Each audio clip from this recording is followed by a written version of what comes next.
د نبی علیہ السلام په درگاه باندې د هغوی تره ته جرګې راولېږلې. نبی علیہ السلام مبارک ته د پیسو او د دنیا د مال او د دولت پیشکش وشو. د مکې معظمې کټه کټه سرداران نبی علیہ السلام ته کېناستل او دا افر یې ورته کېښوس چې که مال او دولت غواړې نو دومره مال به درله درکو چې تر څو پشته پورې به ستا اولاد ختم نه کي. خو د لا اله الا الله رټه پرېږده، د لا اله الا الله کلمې نه واوړه، د الله نه علاوه د بوتانو عبادت ته بد مه وایه، زمنګ دین او زمنګ د پلار نیکه مذهب ته بد مه وایه. خلک رالل د ښایسته بیبیانو افرونه د ځان سره راوړل چې که ستا زړه غواړي نو منګه به تا ته د دې کلي او د علاقې هغه حسین او جمیل او د ټولو نه ښایسته جینۍ په نکاح کو، خو ته د خپلې خبرې نه واوړه. خلک رالل ورته ویل که ته مشري غواړې منګه به تا د خپل قوم مشر جوړ کو، خو ته د خپلې خبرې د لا اله الا الله نه واوړه. نبی علیہ السلام مبارک په سختۍ سره دا خبره رد کوي او نبی علیہ السلام مبارک د لا اله الا الله ناره اوچتوي او دا خبره ورته برملا کوي چې نه زه ستاسو د دولت پیشکش قبلوم، نه زه ستاسو د ښایسته او جینکو پیشکش قبلوم، نه زه ستاسو د قوم او د قبیلې د مشرۍ پیشکش قبلوم، بلکې ما د الله د طرف نه ځان سره یو زبردست پیغام راوړی دی. پیغام مې د کلمې طیبې راوړی دی، پیغام مې د لا اله الا الله راوړی دی. زما عزتمندو تاسو ته پته ده کله چې دنیا کې یو سړی په لا علاج مرض باندې مبتلا شي او هغه آخري کټ ته پریوزي، اسپتال ته خلک بوزي، په اسپتال کې ټیم تیر کی، خو چې کله د حالت آخري خطرناک شي ډاکټران د هغه د علاج نه لاس اوچت کی چې مونږ نور عاجزه یو، د علاج نور نه کیږي، بس کور ته یوسئ، په کټ کې واچوئ، په پوزي باندې واچوئ او دعا ورله غواړئ. ټیم یې دومره نه دی پاتې. خلک وایي ډاکټران هم پې عاجزه شو، په لا علاج مرض باندې پروت دی او پته نه لګي چې نن وفات کیږي که سبا. د نبی علیہ السلام مبارک د راتلو نه وړاندې کفري دنیا په هر طرف باندې د کفر او د شرک او د جهالت داسې تیارې خورې وې چې د انسان نه انسانیت ورک کړی و، انسان یې د حیوانیت په دروازه وردننه کړی و، د انسان نه سړیتوب ختم کړی و، انسان یې د ځناورو په دروازه وردننه کړی و، د انسان نه د زړه سوځېدل ختم کړي و، د زړه د کاڼي نم سخ کړی و. دقه شان زما عزتمندو د انسان نه د انسانیت د کفر او د شرک هغه تیاره دومره مضبوط پیمانې سره په معاشره کې موجوده وه چې د انسان نه اخلاق انسانی ختم کړي و، دی په اخلاق حیواني وردننه کړی و، بلکې د حیوان نه دا انسان په بدتره معاشره باندې دننه کړی و. زه تاسو نه تپوس کوم ټول پویه خلک یې دا زناور چې کله د ده نه خپل بچی جدا کیږي تاسو ته پته ده دا زناور چغې وهي او په خپل موږي باندې تاویږي او په خپل بچي پسې زور کوي که نه کوي. انسان یې داسې حد ته رسولی و د دې کفر او د شرک تیارې انسان داسې حد ته رسولی و چې د زناور د صفت نه مخکته غورځولی و.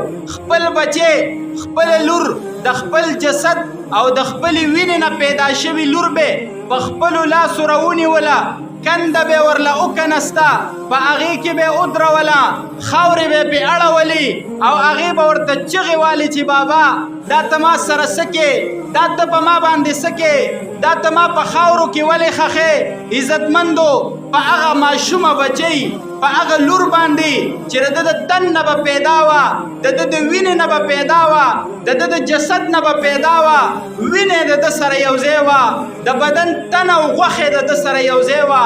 هغه لور به په هغه خاورو کې پټه شوله، خاورې به یې پرې واړولې تر دې چې د هغې آواز به په هغه خاورو کې بند شو او ژوندۍ به یې ښخه کړه او مړه به یې کړه. تاسو دې خبرې ته سوچ وکئ. دا د عربو معاشره وه او دا انسانانو دا زناور نه وو، خو دا دومره د شرک او د کفر معاشرې د انسانیت د درجې نه غورځولي وو، بلکې د زناورتوب د درجې نه یې مخکته غورځولي وو. تاسو ته ما مثال درکړه چې د زناور بچي ته نقصان ورکې نو زناور په تا باندې حمله کوي، خو عزتمندو دغه خلکو به خپل بچی راونیو او ژوندی به په کنده کې ښخ که. نبی علیه السلام مبارک داسې دنیا ته جلوه افروز شو لکه انور چې راوخیږي، د زړونو بیمارانو ته د ښکلې دوا ورکړه، په چا کې چې تیاره وه تا هغو له رڼا ورکړه. خلک یې د شرک او د کفر د تیارو نه راوویسته. مدینه منوره کې اوس او خزرج د عربو دوه قبیلې دي، 100 کاله په خپل منځ کې جګړه تیره شوې وه، په زرګونو مړي د یو بل نه کړي وو. نبی علیه السلام مبارک تشریف راوړي، فاصبحتم بنعمته اخوانا. تاسو خو چې کوم دی تاسو د یو بل دشمنان وئ، وکنتم علی شفا حفرة من النار. تاسو خو د جهنم په کنده باندې ولاړ وئ، د جهنم د کندې په غاړه باندې ولاړ وئ. چې نبی علیه السلام مبارک راغی نو د نبی علیه السلام مبارک په برکت سره تاسو په خپل منځ کې رونه وګرځېدئ. بیا هم هغه د اوس او د خزرج قبیلې دي، الله ته صحابه کرام جوړ کړه، د یو بل نظاریږي او قربانیږي. زما عزتمندو دغه عظیم پیشوا چې دنیا ته راغی، دغه محمد مصطفی صلی الله علیه وسلم، دغه شفیع المذنبین پیغمبر، دا به صرف دنیا کې د امت مهربانه پیغمبر نه وي. زما عزتمندو نن سبا چې موږ او تاسو په دې معاشره کې اوسیږو، دا د دغه پیغمبر اسلام د دعاګانو برکت دی چې د دې امت دپاره نبی علیه السلام دعاګانې کړي دي او هغه دعا الله قبوله کړې ده چې په دې امت باندې الله جل شانه په یو ځل باندې عذاب نه راولي. زما عزتمندو زه دې ملګرو ته یو مثال ورکوم. تاسو ته مې سر کې خبره وکړله چې یو مریض په لا علاج مرض باندې پروتي، نو د هغه دپاره د یو تکړه ډاکټر ضرورت دی. خلک وایي دا د وړوکي ډاکټر کار نه دی. تاسو ته چې معمولی تبه او ټوخی او زکام ولګي نو لوکل ډاکټر له ورشي، بس معمولی ګولۍ ترې راوالی او بس هغه استعمال کوي، هغې سره مله جوړ. چې کله د دې نه لږ مرض سخت شي نو خلک بیا لږ ښه ډاکټر له ورشي، او چې مرض نور سخت شي نو بیا خلک اسپتال ته لاړ شي، او چې د دې نه مرض سخت شي نو بیا پېښور ته ځي، او چې نور هم سخت شي نو بیا اسلام آباد ته وړي، اوچتو اوچتو اسپتالونو ته او اوچتو اوچتو ډاکټرانو لی وړي. او بیا زمونږ او ستاسو خو وس نه کېږي، خو دا غټان خلک یې بیا د پاکستان نه بار ملک ته وړي. ټیک شوله. نو زما د خبرې غرض دا دی، زه تاسو ته دا خبره په یو مقصد باندې کومه. دغه ځای کې چې کله مریض په دومره سخت مرض باندې مبتلا شي، د ده دپاره د یو هوښیار او تکړه ډاکټر ضرورت دی چې هغه دله علاج وکړي. اوس ګوره بیا ځان له په هوښیار او تکړه ډاکټر باندې کار نه کیږي چې د ډاکټر سره دویم اعلی دوایي، د ښې کپنۍ دوایي، زبردسته نسخه ورسره موجوده وي، نو دا ډاکټر به په هغې باندې ستا علاج وکړي. ځکه که د ډاکټر سره دوایي نه وه نو ستا علاج به بیا څنګه کوي؟ ټیک شوله. اوس دلته خبرې ته سوچ کوه. د نبی علیه السلام د راتلو نه مخکې د مکې دا کافران په یو لا علاجه بیمارۍ کې پراته وو.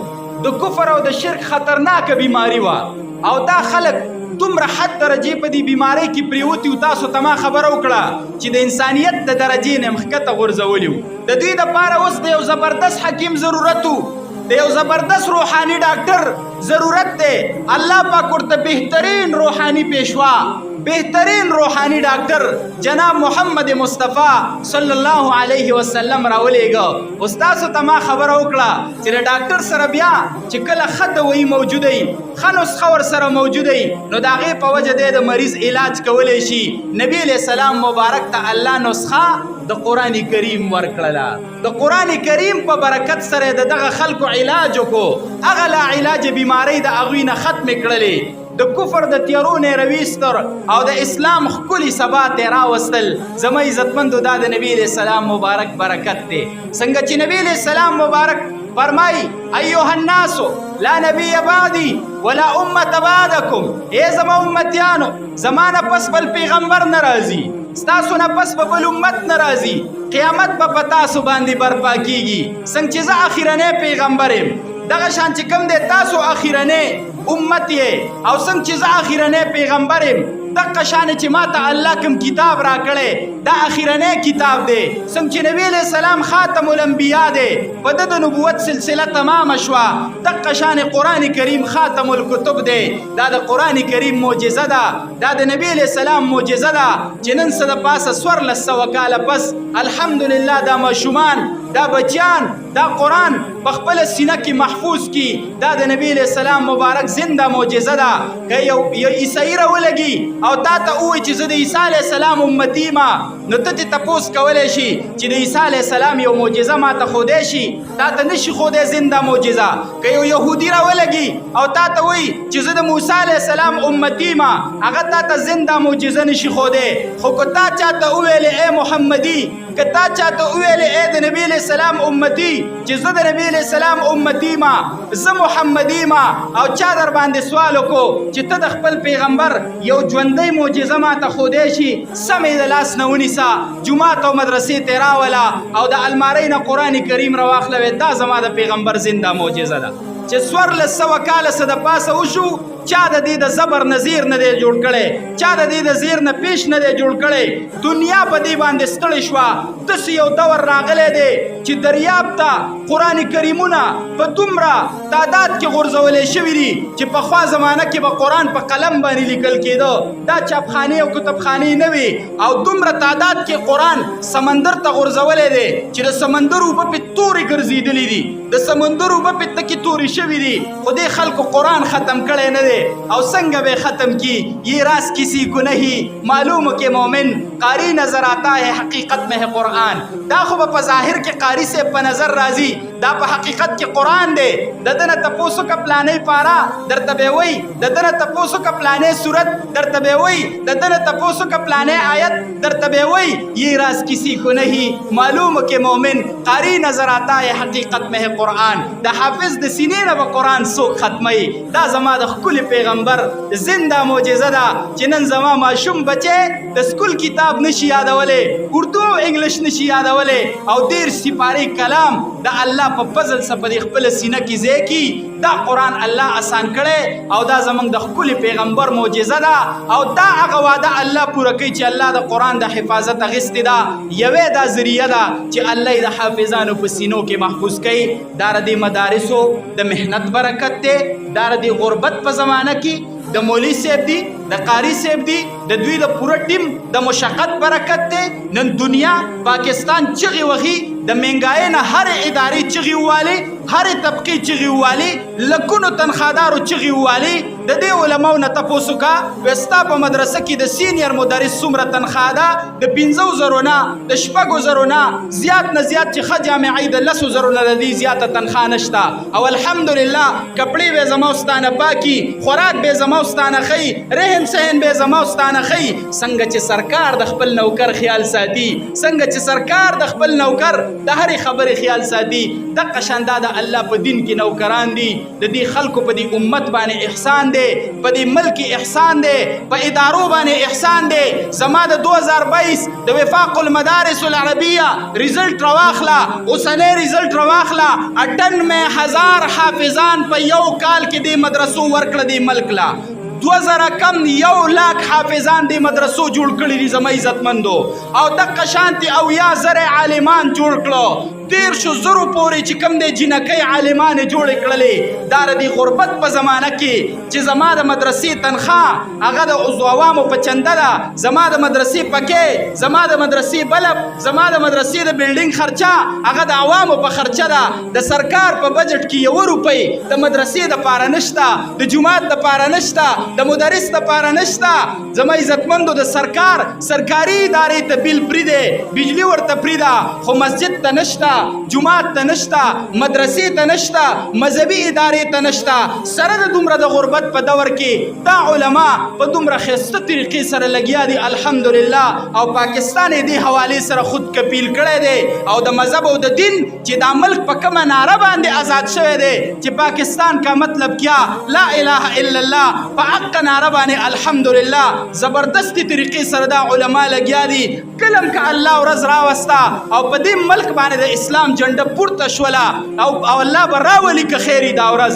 کلم که دا ورځ الله راوسته موږ او تاسو ته د الله په سترګو باندې وښیي او په دې ملک باندې د اسلام او د دین جنډه پورته شوه، بیا به په عدالت کې علما ناستي، بیا به د صدر په کرسۍ معلم ناستي، بیا به د وزیر اعظم په کرسۍ معلم ناستي او زموږ او ستاسو ټولې فیصلې هغه به د قرآن او د حدیث مطابق کیږي. الہ العالمین دی موږ او تاسو ته په دغه خبرو باندې د عمل کولو توفیق راکړي. دا جامعه دی الله سره د ټولو جامعاتو او د مذهبي مراکزو تا روز قیامت الله دین دوګنی رات چوګنی ترقی ورکی. مولوی صاحب محترم د هغوی بچي او د هغوی مدرسین او پوره ټیم هغوی ته د الله په دنیا او آخرت دا د سعادت ذریعه وګرځئ. سو خبرې مې د مشرانو مخکې عرض کړې، هغوی نه بخښنه غواړم. وما علی الا البلاغ واخر دعوانا الحمد لله.